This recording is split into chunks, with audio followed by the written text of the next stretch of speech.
if you're thinking about building an audience, if you're thinking about building a brand, if you're thinking about building a business, it typically takes about 3 years to get going, especially if you're starting from cold.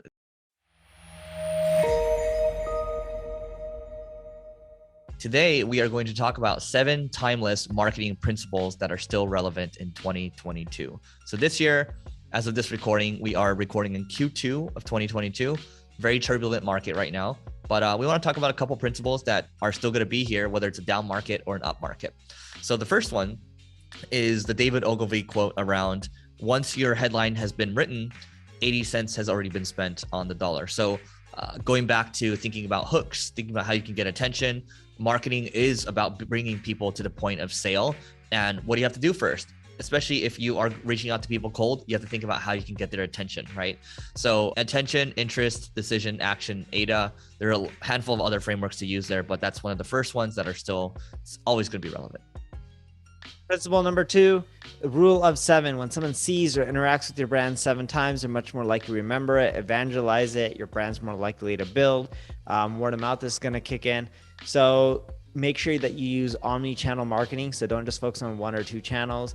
At the beginning, that's okay, but eventually you got to expand into more channels. It'll allow you to build a brand, and it's a great way to grow over time. Cool. Number 3.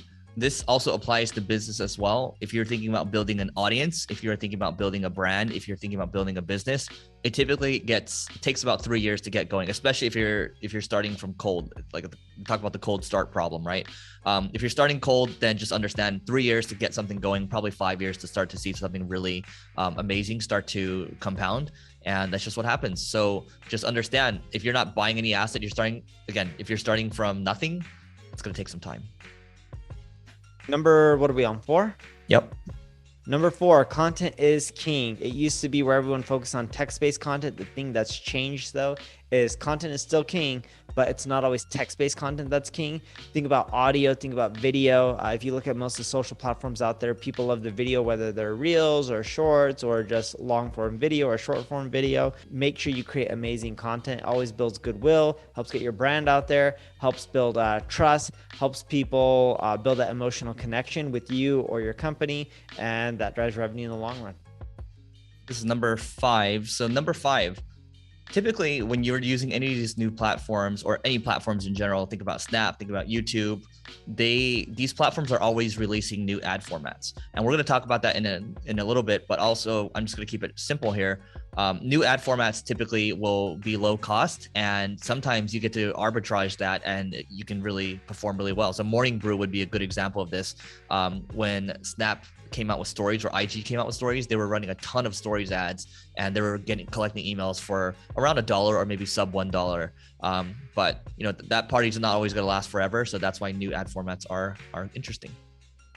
And number 6, there's always money in the follow-up. People forget this. Everyone focuses on driving that new click, that sale right then and there, getting that lead right then and there, but that doesn't always happen. Marketing is like dating. You need to play the long game.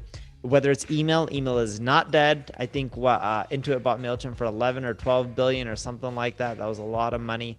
Email is still alive and kicking. HubSpot does a lot of email stuff.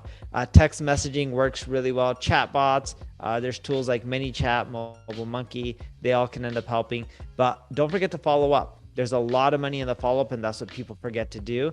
They just get impatient, and marketers look for the instant sale or the instant lead, and that doesn't always happen. Cool. Now, number 7, I was debating between talking about retention or this one. I'm going to talk about this one instead. It's the law of shitty click-throughs. So what that means is, over time, when you're using like a Facebook, for example, as interest goes away, as people stop using the platform, well, the click-through rate starts going lower and lower. It's the same thing when a new ad format comes out. Click-through rates are pretty high because these new platforms want you to use this new ad format.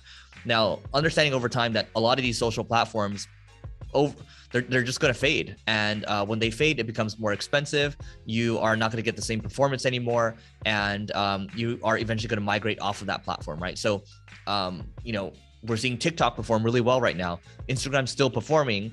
Facebook not as good as it was maybe, I don't know, let's call it 2, 3, 5+ years ago or so. So the law of shitty click-throughs, that will always be a thing. So that is it for today. Let us know what you think we missed. Please don't forget to rate, review, and subscribe to this pod. It helps us grow, and we'll catch you later.